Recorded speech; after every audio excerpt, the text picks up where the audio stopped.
آج کچھ لوگ کہتے ہیں حضرت سمجھ میں نہیں آتا ہے کدھر جائیں. بڑی لمبی گفتگو ابھی آپ نے مجھ سے پہلے سماعت کی ہے. سمجھ میں نہیں آتا کدھر جائیں. یہ بھی قرآن پڑھتے ہیں وہ بھی قرآن پڑھتے ہیں, یہ بھی کلمہ پڑھتے ہیں وہ بھی کلمہ پڑھتے ہیں. یہ فریب نفس ہے, نفس کا دھوکہ ہے جو آپ کہتے ہیں کہ ہم کو سمجھ میں نہیں آتا ہے.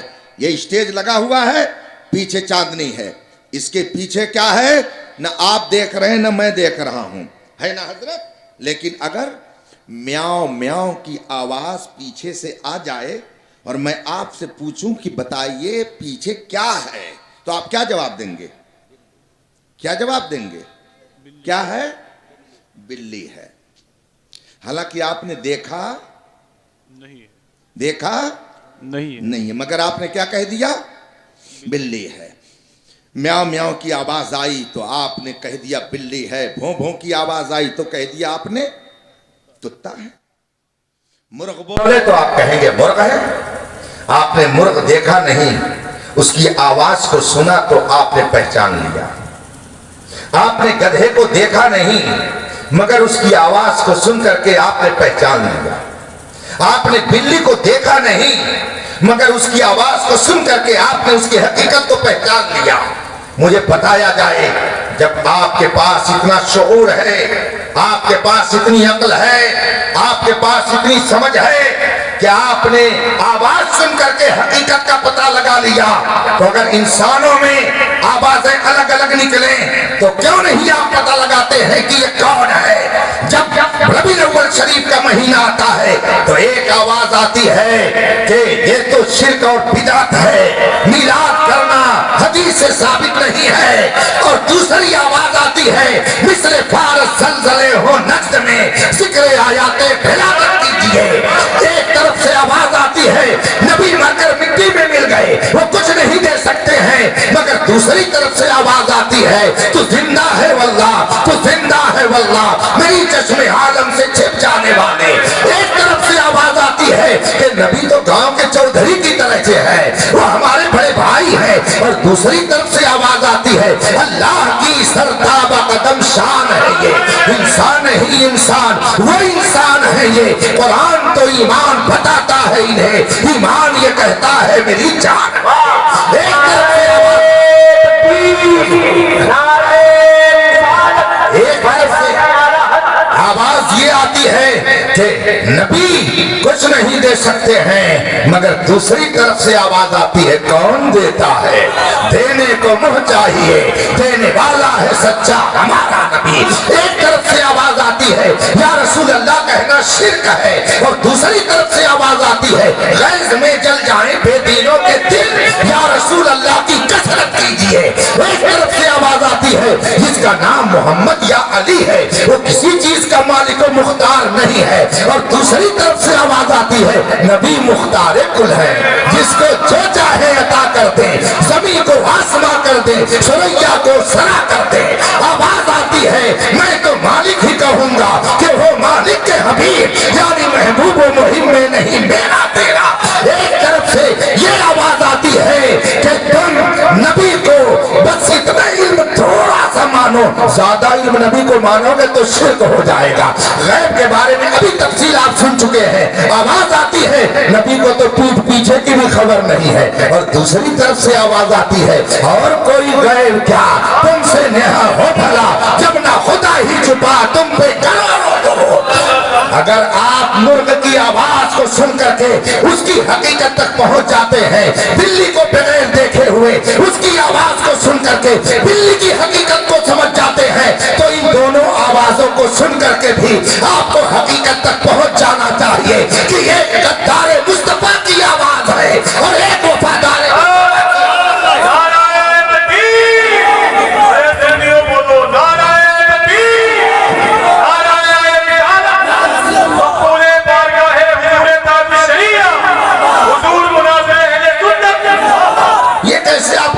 ہماری سمجھ میں بات نہیں آتی ہے, کیسے ہم فیصلہ کریں؟ آپ اگر جانوروں کی آواز کو سن کر کے ان کی حقیقت کو سمجھ جا رہے ہیں تو چلتے پھرتے ان جانوروں کی آواز کو سن کر کے بھی حقیقت کو سمجھ جانا چاہیے.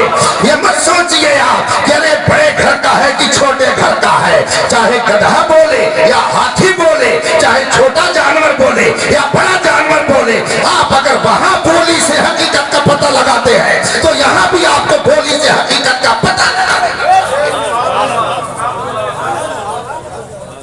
چمکتا جو نظر آئے وہ سب سونا نہیں ہوتا۔ اگر دنیا میں رہنا ہے تو کچھ پہچان پیدا کر۔ آپ یہ مت سمجھیے کہ مولانا لوگوں کو بیوقوف بنا کر کے آپ چلے جائیں گے، حضرت کیا بتائیں سمجھ میں نہیں آتا ہے۔ یہ نفس کا فریب ہے۔ میں نے حضور تاج الشریعہ سے علیہ رحمت و رضوان ایک بار پوچھا، وصال سے کچھ مہینے پہلے، حضور اس دور میں سب سے بڑا مذہبی فتنہ کیا ہے؟ ویسے حضرت نے تو مجھ پہ ساون بھادو کی طرح جو بارش کرم فرمائی ہے میں اسے بتا نہیں سکتا، اسی لیے ہزار مصیبتیں بھی سہ کر کے میں مسکراتا ہوں کہ اس ذات نے مجھے اپنا بنا کر انمول کر دیا۔ جب تک بکے نہ تھے تو کوئی پوچھتا نہ تھا، اس نے ہمیں خرید کے انمول کر دیا۔ ابھی 3-4 ہفتہ قبل آقائے نعمت حضور محدث کبیر دامت برکاتہ العالیہ سے گفتگو ہو رہی تھی فون پر۔ حضرت نے فرمایا، مولانا جس کو محبوبیت کا مقام حاصل کرنا ہو اسے در رضا کی غلامی اختیار کرنی پڑے گی۔ اگر کوئی محبوبیت کا درجہ چاہتا ہے تو وہ رضا کے در کی غلامی کا پٹا اپنے گلے میں ڈال لے، رب تعالیٰ اسے اپنا محبوب بنا لے گا، وہ قوم اسے اپنا مقبول بنا لے گی۔ کیا آپ نہیں دیکھتے ہیں کہ جو تیرے در سے یار پھرتے ہیں در بدر یوں ہی خار پھرتے ہیں؟ یہ بات تو اعلیٰ حضرت نے رسول کریم کے لیے عرض کی تھی کہ یا رسول اللہ، آپ کا دربار وہ ہے کہ جو آپ کے در سے پھر جائے وہ ذلیل و رسوا ہو جاتا ہے، مگر الحمدللہ عشق مصطفیٰ کی برکت نے ہندوستان میں امام احمد رضا کو بھی یہ مقام دے دیا کہ جو تیرے در سے یار پھرتے ہیں در بدر یوں ہی خار پھرتے ہیں۔ نہ جانے کتنے لوگوں کو ہم نے خود اپنی آنکھوں سے دیکھا ہے کہ جب اعلیٰ حضرت کے شہدائی تھے تو لوگ ان کے شہدائی تھے، اور جب وہ اعلیٰ حضرت سے پھرے تو دنیا ان سے پھر گئی۔ اعلیٰ حضرت تو بہت بڑی ذات ہے، میرے تاج الشریعہ کی یہ شان تھی کہ جو ان سے قریب رہتا تھا تو لوگ ان سے قریب رہتے تھے، اور جب تاج الشریعہ نے کسی سے نظر پھیر لی تو دنیا نے ان کی طرف سے نظر پھیر لیا۔ نہ جانے کتنے مولانا لوگوں کا بائیکاٹ کر دیا گیا اس وجہ سے کہ تاج الشریعہ ان سے ناراض۔ میں نے پوچھا، جب ہمارے یو پی میں جو اس وقت حالات ہیں، اس سے پہلے جو حالات پیدا ہوئے، تو میں نے حضور تاج الشریعہ سے عرض کیا، حضور ہم لوگ چلتے ہیں تو جملے سنائے جاتے ہیں، ہم لوگ چلتے ہیں تو بھکتیاں کسی جاتی ہیں، بدتمیزی کے جملے بولے جاتے ہیں، دماغ بہت خراب ہو گیا لوگوں کا۔ ہم اپنی قوم کو کیا پیغام دیں، اپنے نوجوانوں کو کس طرح رہنے کی تعلیم دیں، ہم ان کو کون سا پیغام دیں کہ یہ کیسے ہندوستان میں رہیں۔ حضور تاج الشریعہ کا جو مخصوص لب و لہجہ تھا، مخصوص انداز تھا، حضرت کچھ دیر توقف فرمانے کے بعد ایک عربی کا شعر پڑھتے ہیں، فرماتے ہیں کہ قوم کے لیے یہی پیغام ہے۔ فرماتے ہیں تاج الشریعہ، وَلَقَدْ أَمُرُّ عَلَى اللَّئِيمِ يَسُبُّنِي وَلَقَدْ أَمُرُّ عَلَى اللَّئِيمِ يَسُبُّنِي فَمَضَيْتُ ثَمَّ قُلْتُ لَا يَعْنِينِي۔ فرماتے ہیں یہ شعر پڑھ کر مولانا قوم کو یہی پیغام دیتے رہیے۔ آپ نے اس کا ترجمہ نہیں سنا سمجھا ہوگا، اس لیے کہ پڑھائی نہیں ہے تو دے گی کیا۔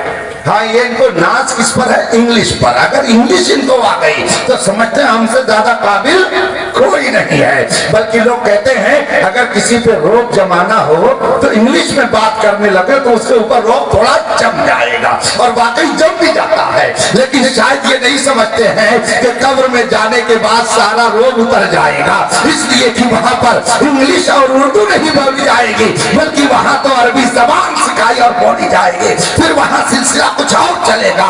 بہرحال میں نے تاج الشریعہ سے جب عرض کی تو حضرت نے یہی جواب ارشاد فرمایا، بتا بتاؤں کیا اس کا ترجمہ ہے؟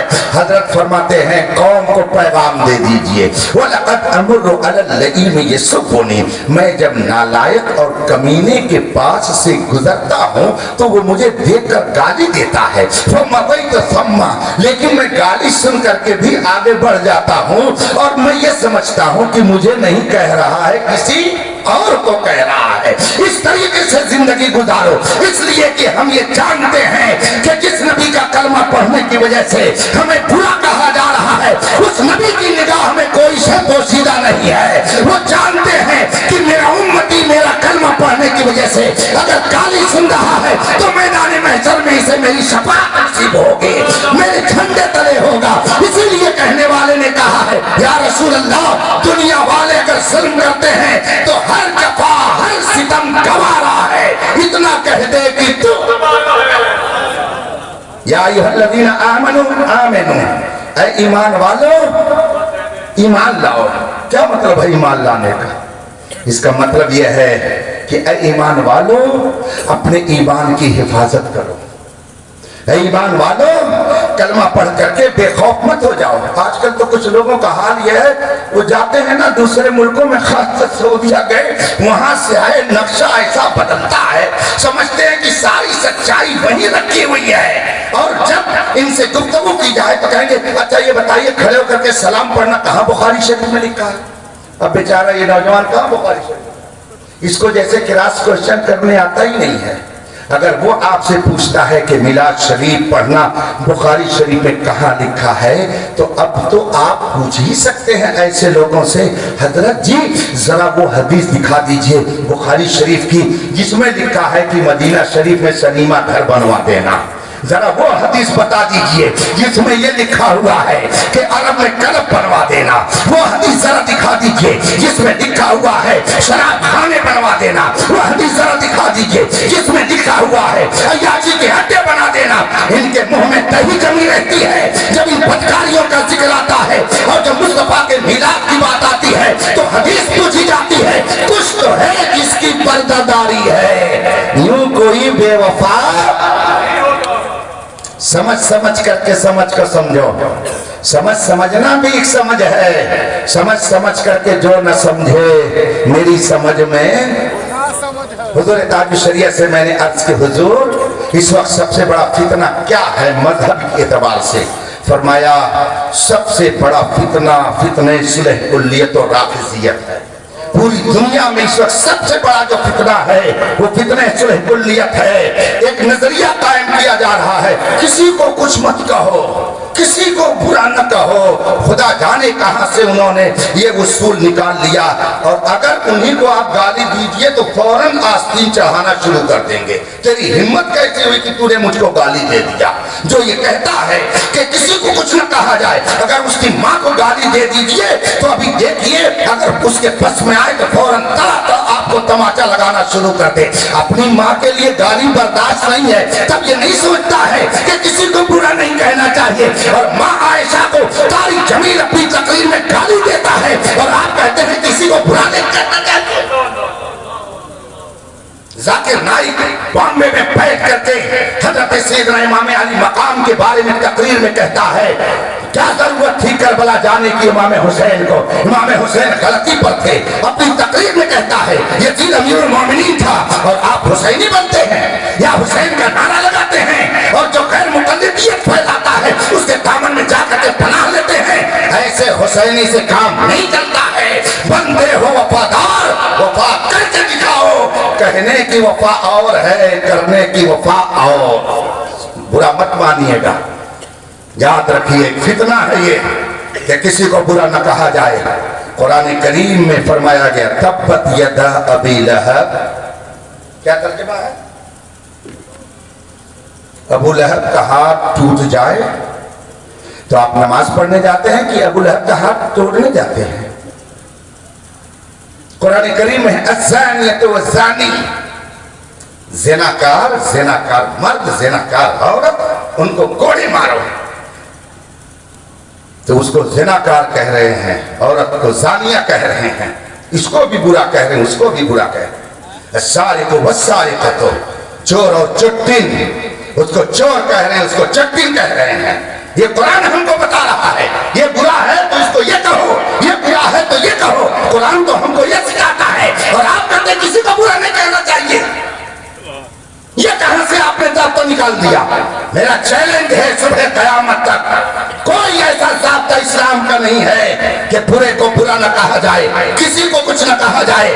اسلام اس کے لیے نہیں آیا ہے، اسلام تو اس لیے آیا ہے ما کان اللہ لیذر المؤمنین علی ما انتم علیہ حتی یمیز الخبیث من الطیب. اللہ تعالیٰ آپ کو ایک حالت کو نہیں چھوڑے گا بلکہ خبیث اور طیب کو، پاک اور ناپاک کو، خباثت اور طہارت کو، نجاست کو الگ الگ کر دے گا اور بتا دے گا دنیا والوں کو خباثت کیا ہے اور نجاست کیا ہے. یہ قرآن کہتا ہے.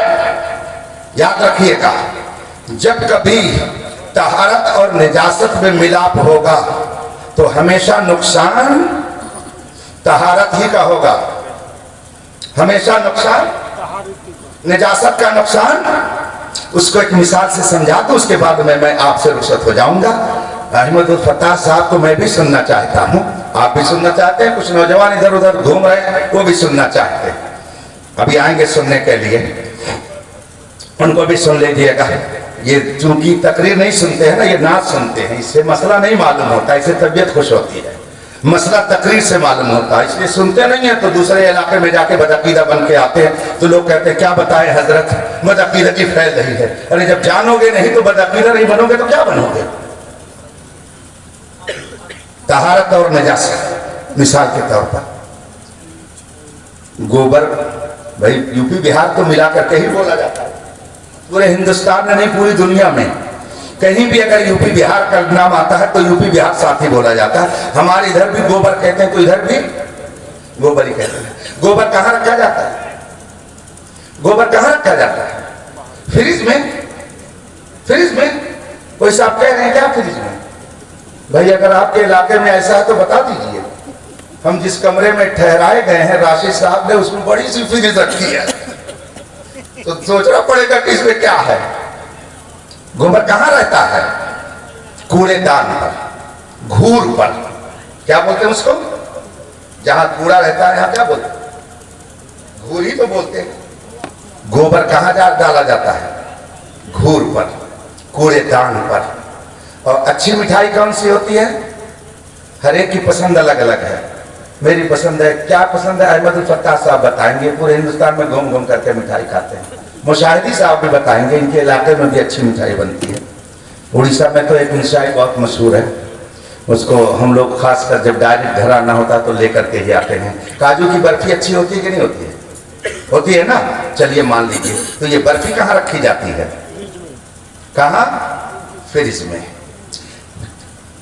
بات سمجھ میں آ رہی ہے نا؟ بس تھوڑی دیر اور برداشت کر لیجئے، میں اپنی گفتگو ختم کروں. مٹھائی تشتری میں سجا کر کے آپ نے فریج کے اندر رکھا ہے اور گوبر کو ڈال دیا آپ نے کوڑے دان پر. تمثیل ہے، مثال ہے سمجھانے کے لیے. اتفاق سے ایک دن گھر کی ملکہ نے جو ہی فریج کو کھولا، مٹھائی کا ڈبہ رکھا تھا، وہیں سے محترمہ مٹھائی نے دیکھا کہ جناب گوبر کے اوپر کوئی پیشاب کر رہا تھا. گھور پر کھڑے ہو کر کے موت رہا تھا، پیشاب کر رہا تھا. محترمہ مٹھائی کو رحم آ گیا، ترس آ گیا. اس نے گوبر سے کہا آ جاؤ، دیکھو میں کہاں ہوں، آ جاؤ تم بھی یہیں آ جاؤ، دیکھو میں فریج کے اندر ہوں، ٹھنڈے موسم میں رہتی ہوں. دیکھو گوبر نے موقع غنیمت سمجھا.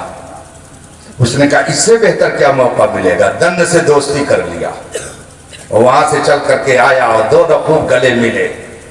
محترمہ مٹھائی اور جناب گوبر کی دوستی خوب زوردار ہو گئی، گلے ملے. اب مجھے بتائیے کہ وہ محترمہ مٹھائی کہاں رکھی جائیں گی؟ کہاں رکھی جائیں گی؟ فریج میں؟ بولیے. اب اگر گوبر سے لگی ہوئی اس مٹھائی کو آپ فریج میں رکھنا چاہیں گے، گھر کی ملکن کہیں گی یہ کیا، پاگل تو نہیں ہو گئے ہو، دماغ تو نہیں خراب ہے، اور یہ گوبر لگی ہوئی مٹھائی تو فریج میں رکھ رہے ہو. اور اگر آپ تیور دکھائیں کہ میں خرید کر کے فریج لا کے رکھا ہوں، میں نے خریدا اپنے پیسے سے، تو وہ بھی تیور دکھانا جانتی ہے، اور آج کل تو اور تیور زوردار ہے، وہ بھی تیور دکھائیں گی۔ آپ ایک بار پیسہ لگا کر کے لا کے رکھ دیے ہیں، ٹھیک ہے آپ کا احسان ہے، مگر روزانہ صفائی اس کی میں کرتی ہوں، اس لیے اگر آپ نے فریج میں رکھا تو خیریت نہیں، اور اگر آپ زیادہ ضد کریں گے نا تو وہ مارے گی 1 لاکھ، فریج بھی ادھر جائے گی اور مٹھائی بھی جائے گی، اور آپ بھی کہیں جا کر کے گر جائیں تو کوئی تعجب کی بات نہیں ہے۔ دیکھیے فریج کے اندر مٹھائی رکھی جاتی تھی اور گوبر کوڑے دان پر تھا، لیکن دونوں میں ملاپ ہو گیا، تو اب مٹھائی کو بھی فریج میں جانے کی اجازت نہیں ہے، اب وہ مٹھائی بھی گوبر کے ساتھ ساتھ کوڑے دان ہی پر جا کر کے پھینکی جائے گی۔ مجھے بتائیے نقصان کس کا ہوا؟ مٹھائی کا نقصان ہوا کہ گوبر کا نقصان ہوا؟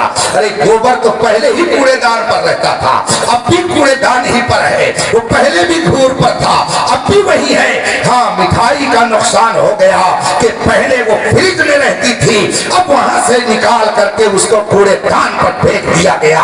ابھی آپ نے حدیث پاک کی روشنی میں سنا ہے 72 جہنمی ہے، 1 جنتی ہے، اور وہ اہل سنت و جماعت ہے۔ اہل سنت و جماعت کے افراد آپ مثل عمدہ شاندار مٹھائی کے ہو، اور وہ 72 جہنمی مثل گوبر ہے، آپ ان سے دوستی کریے گا، ان کا نقصان نہیں ہوگا، نقصان آپ ہی کا ہوگا، وہ تو پہلے بھی جہنمی تھے، اب بھی جہنمی رہیں گے، نقصان آپ کا ہوگا کہ جنت کی بہاروں سے نکال کر کے جہنم کے کوڑے دان میں پھینک دیے جائیں۔